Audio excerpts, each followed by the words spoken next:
If you're privileged enough to travel by air, you're not struggling for survival. The educated, I'll emphasize on this term, the educated middle class Indians are turning into a mob.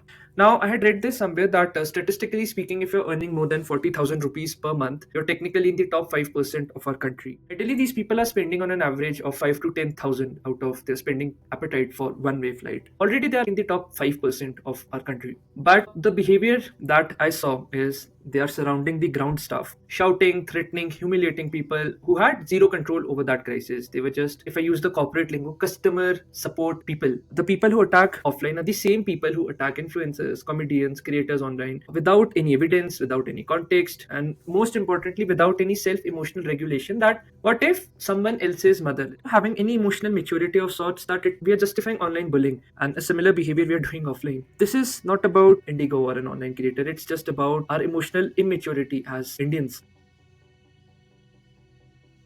Yo guys, namaskaram. So back with another video. This time I was going through a recent news article and the recent havoc about Indigo crisis and things like that. I thought it's pretty interesting. And I just wanted to relate it to the cancel culture which we have seen with the recent outburst of the beer bicep thing, the Samiraina thing. These thoughts are in my mind, but just finding a coherent expression and finding a healthy way to express these patterns is very important. And yeah, just a disclaimer, so I am talking in general.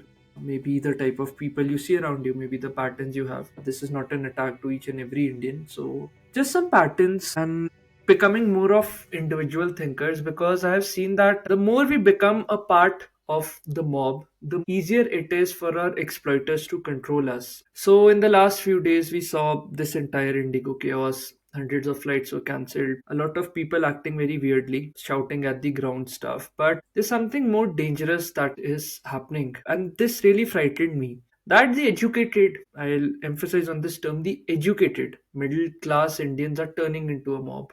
Now, I had read this somewhere that statistically speaking, if you're earning more than 40,000 rupees per month, you're technically in the top 5% of our country. And assuming, since these people are booking flights, maybe there might be a double, or even if there's a single flight, ideally these people are spending on an average of 5 to 10,000 out of their spending appetite for one way flight. Already they are in the top 5% of our country. But the behavior that I saw is they are surrounding the ground staff, shouting, threatening, humiliating people who had zero control over that crisis. They were just, if I use the corporate lingo, customer support people who are just there to deal with customer escalations and things like this. And what shocked me was this same psychology exists online. So if you talk about any creators, the people who attack offline are the same people who attack influencers, comedians, creators online without any evidence, without any context, and most importantly, without any self emotional regulation. That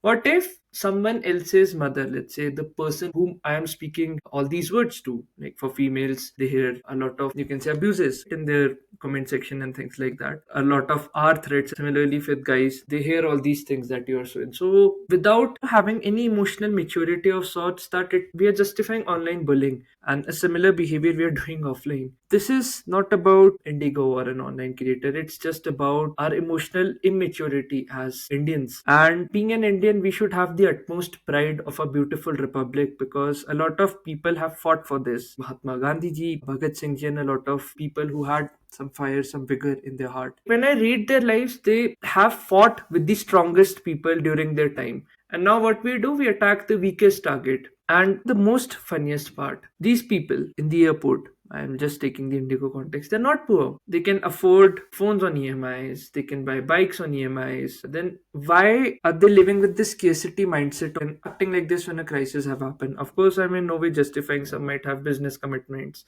marriage commitments, and things like that. If you're privileged enough to travel by air, you're not struggling for survival. Just having a solution based mindset that maybe can I prepone the dates or postpone the dates, go by train or something, because any which ways refunds will happen. It's just that we just wanted to find an outburst of our anger. And this is the problem which I want to address, that financially, the middle class people live like the top 5%, but emotionally, we live like the bottom 1%, like coming together in a mob. So, if you are interested in reading about mob, Jordan Peterson talks a lot about it. But just to give you two examples, one was during Hitler's era, when people asked some army people that why were they not able to reprimand Hitler? Why is he doing all of this? They were very comfortable in the mob behavior, saying that we cannot go against it. Everyone is doing so and so. Everyone is deleting those Jews and things like that. And if you go towards Russia during the USSR rule, there's a very brilliant writer. His name is Alexander Solzhenitsyn. He had written this book called the Gulag Archipelago, wherein he talks about how, due to the mob's intellectual inferiority, they started putting all these writers, journalists, and free thinkers in prisons and started deleting them. And that is horrendous thing about mob, that they're just without a brain, and there's like no individual accountability, no long-term repercussions of their actions. So I just want to talk about this pattern because financially these people are not poor. This is just entitlement, and I feel emotional immaturity because the person you're shouting on is also doing a job. She's someone's daughter, he's someone's son, they are someone's children, they also have their families. So just a little bit empathy is the aim. If you're in such patterns, the idea of this video is just for you to have a reflective sort of attitude, because my channel is just based on developing critical nuanced thinkers, not having a bloody mob. That's the thing I hate the most, that we just delegate our individual thinking, our individual responsibility out on a mob. So let's just go at it from a step-by-step basis. First, we'll try understanding from a childhood pattern, that why do we turn into mobs during real-life crisis? We have grown up in helpless systems from childhood. We have seen institutions failing us, whether it's hospitals, any government offices, and things like that. Due to which a lot of helplessness exists within us. This helplessness then becomes a permanent emotional default state, because we already accept that we are just helpless. We cannot do anything. A lot of us don't feel any real control anywhere in our lives, and when, let's say, certain events hits, like these crisis sort of thing, a lot of bottled up frustration explodes. We might be having frustrations of a job and whatnot. We just get this sweet event to direct all our anger and turn into a mob. This mob then becomes a pressure cooker exploding, wherein there's just decades of unprocessed anger, injustice that's being revved up into our hearts. Now, a lot of us don't trust processes, we trust shouting. We know that if we complain, it won't work. Rules are broken everywhere. Customer support, whatever it is, does not work. Only this noise, this shouting seems effective. So, becoming a mob seems like this short term solution to just get what we want, wherein we let go of the long term sanity of this entire broken system, and it just remains broken. One more thing is emotional regulation. As to how you can control your emotions effectively, generally is just never taught in our country. Our families keep on suppressing our emotions. If we are going to a school, we are taught to be trained clerks. We are not taught to be creative individuals who can just disagree healthily. Schools teach us that if you disagree from the common group, you'll be punished, you'll be thrown out, and whatnot. This whole culture, our society rewards obedience, not expression of your individual being, your individual voice. And slowly these children becomes into adults with zero emotional skills. They think that this is the way. If I talk about a very common thing, let's say this habit of drinking milk, we think that it's very common, but when you look at the cruelties of the animal industry, the dairy industry, you see how insane it is. So we think that whatever everyone is doing, that should just become the default state of our expression. So when a crisis hit, like this sort of thing, a lot of chaos just happens, and then we just vomit all this anger onto that person. Now, you might have seen, this is a very funny pattern, that we always target the staff, the lower people in the hierarchy. We never ever question the system or the leaders at the top of it. To be honest, this whole mess was caused by the management, aka the leaders at the senior most position, because they were not complying with things, which caused this entire mess. A lot of regulatories failed, not proper rostering, maybe people are overworking and things like that. A lot of failed planning of sorts. But what did our mob do? They attacked the staff, the customer support people, because they were like accessible and powerless. This is, I feel, emotional cowardice disguised as outrage, that we are just unable to confront the real problem at the root head on. And I've also seen this feudal conditioning of sorts. It still exists. That feudal conditioning basically means we just want to suppress the people who are below us. In India, you might have always seen that whenever we are angry, it flows downwards. If two people are fighting in an office, boss versus an employee, so that employee would never fight with the boss because his salary is dependent on how of a good people pleaser he is. But then whenever he's going through these cabs or whatnot, or ordering food from various apps, he'll then just find an expression of his anger on the helpless people. A lot of domestic violence also exists in a lot of homes because females unfortunately are helpless and dependent from a financial perspective on these so-called toxic males and whatnot. They never even dare to question upward. Let's say bureaucrats, politicians, and things like that. We love attacking waiters, those delivery boys, these ground staff people, drivers, because they cannot fight back. Real courage, in my eyes, in my opinion, would be confronting those with like actual power who have genuinely caused this mess, but we don't. Let's go in a little bit depth as to why we love forming mobs and this whole mob behavior. Firstly, it removes personal accountability. No one would come at your throat and tell you will be sued with cases and all of that. This would be just a mob, and everything would be just perished. If you are alone, if this was like a one off incident, you wouldn't have questioned, nobody would have misbehaved. You would just have gone your way, found out some solutions. In a group, this sort of bravery becomes borrowed because no one gets punished in a mob. Shame, whatever shame you might have, it dissolves. Whatever responsibility there ought to be, it also just disappears. Mob is like an emotional animal with no brain who would just attack whatever comes in their way. And you see that in a mob, a beautiful thing happens that if you're angry, it just spreads more and more. It becomes contagious like a virus. One frustrated person ripples out to 10 frustrated people, and soon it turns to 100, thousands. Suddenly you see this whole wildfire sort of thing on an emotional level. Rational thinking just collapses that the person I'm abusing, maybe she might be someone's daughter, someone's mother. The same for a man perspective,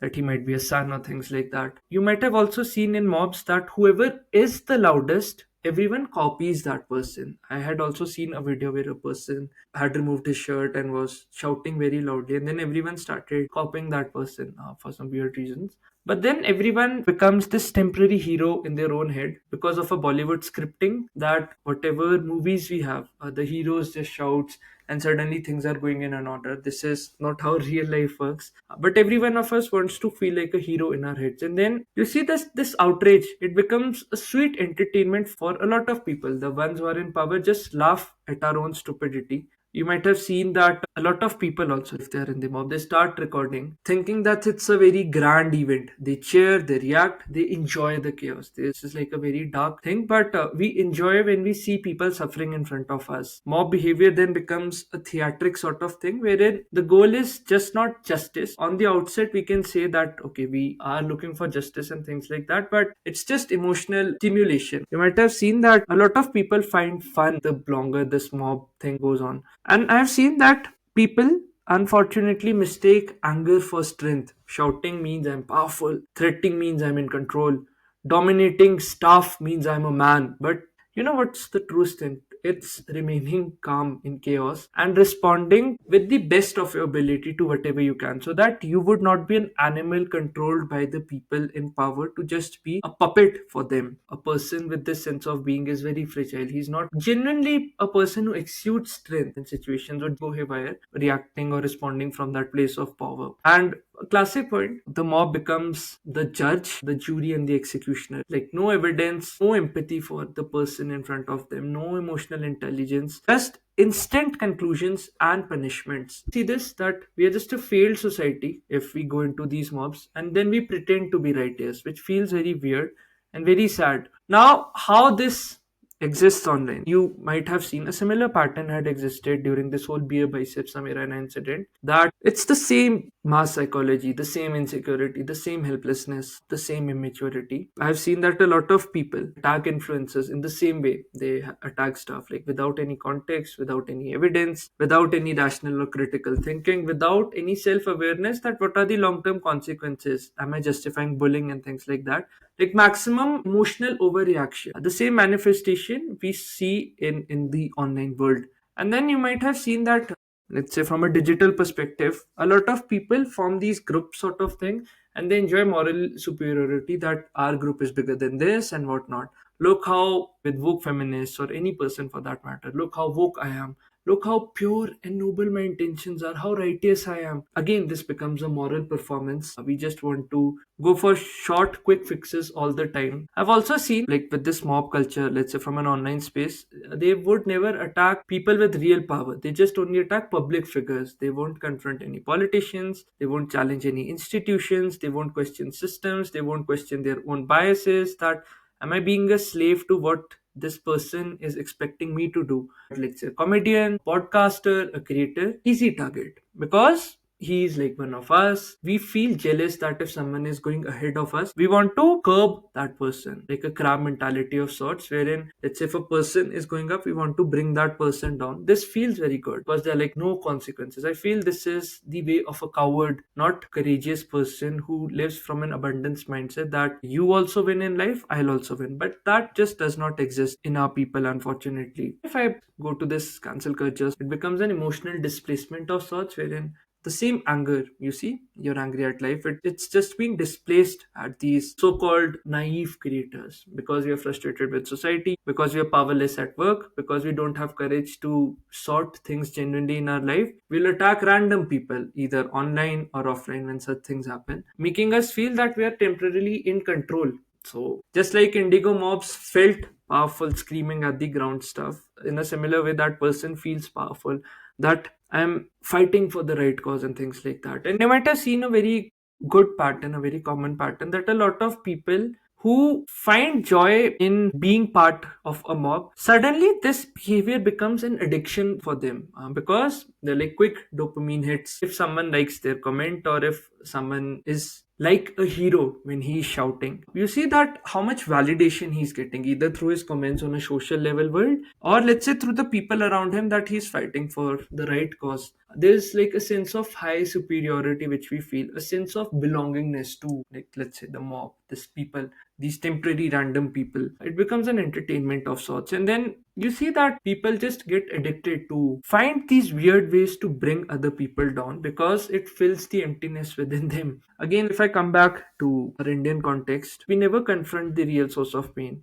We would never question the government. A lot of people who are unfortunately being deleted on the roads because of poor roads, potholes, we'll never question the system, not any institution, not the planning, not the policies, nothing. We only attack the weakest person that is in front of us. I've also seen that like a lot of outrage is often misdirected because we fear authority, fear of consequences, fear of real confrontation when we want to stand up for our ideals, fear of what would people say, retaliation, will I lose my social respect. So we choose like these shortcuts because in a mob, courage comes without any consequence. In the cancel culture, judgment can come without any real life accountability. Though now a lot of female creators have started calling out people who abuse those female creators with a lot of words and things like that. But you see the root problem. And I've also seen this happens predominantly because we have this identity or this mindset of being a victim, that I'm helpless, I'm suffering, someone has done bad to me, someone else must pay for this.